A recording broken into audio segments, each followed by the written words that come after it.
અત્યારે જઈ રહ્યા છીએ મ્યુનિક એરપોર્ટ. સરપ્રાઈઝ છે, સરપ્રાઈઝ. તો તમને ત્યાં જઈને જોવા મળશે. બધી કોફી લઈ લીધી છે, બ્રેડ લઈ લીધી છે અને આવી ગઈ છે અમારી ટ્રેન ફ્લુગાફનની. તો હવે બેસી જઈએ ને પછી દેખાડીએ તમને.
ફાઇનલી અમે એરપોર્ટ પહોંચી ગયા છે મમ્મી ને પપ્પાને લેવા માટે. હવે જોઈએ, લેન્ડ તો થઈ ગયા છે. હવે ઇમિગ્રેશન અને બેગ ને એ લોકોનું આવે બધું કમ્પ્લીટ થાય પછી દેખાડીશ મમ્મી પપ્પાને બંનેને.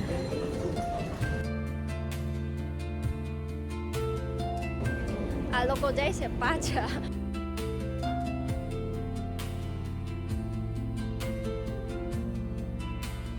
લેવા તો આવ્યા હતા મમ્મી પપ્પાને, બટ એમાં એવું થયું કે ગાડી લેવાનો ટાઈમ થઈ ગયો છે. 11 કે 12 વાગ્યાની હતી. કિશનને ટાઈમ હતો 11 વાગ્યાનો અને વિશાલને છે 12 વાગ્યાનો. પછી તો કાંઈ આપે નહીં, બધું ક્લોઝ થઈ જાય એટલે એને પહોંચવું પડે એમ હતું. એ લોકો જાય છે પાછા રેગન્સબુર્ગ અને ગાડી લઈને કમ્પ્લીટ કરશે.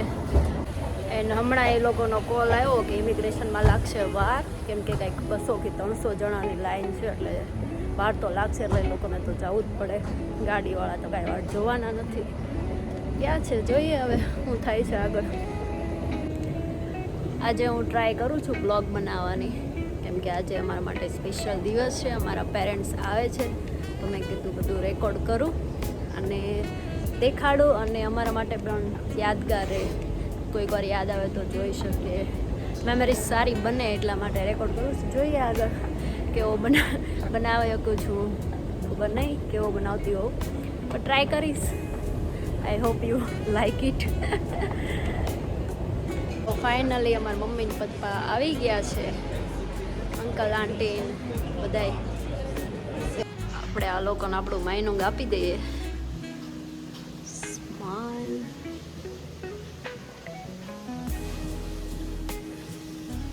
હા,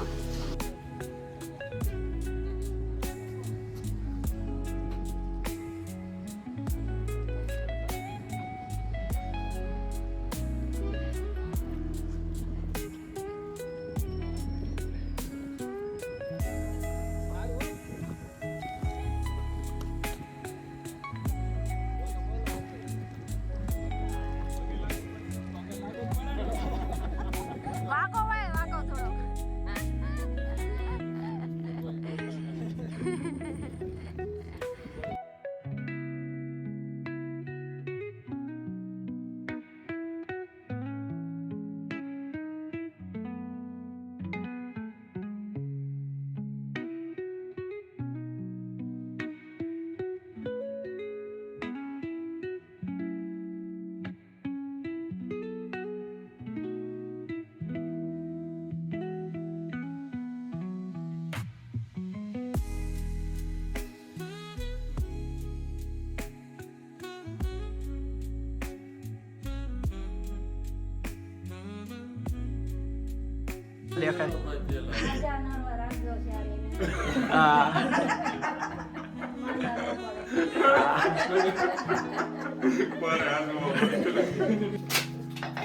તો સવારમાં ભાખરી ચાલુ થઈ ગઈ છે બનાવવાની, બધા જમે છે. જો ને વિડિયો ઉતારને અને આ લોકો ઇન્ડિયાથી આવ્યા છે, પણ આ તો ઠીક છે. તમે ક્યાંથી આવ્યા તો? અમે ઇન્ડિયાથી, ગુજરાત, સુરત. ઠેક.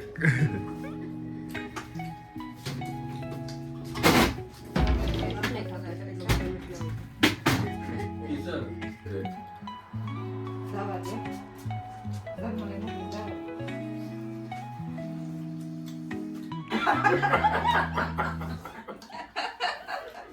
ચા પીવા દે હવે.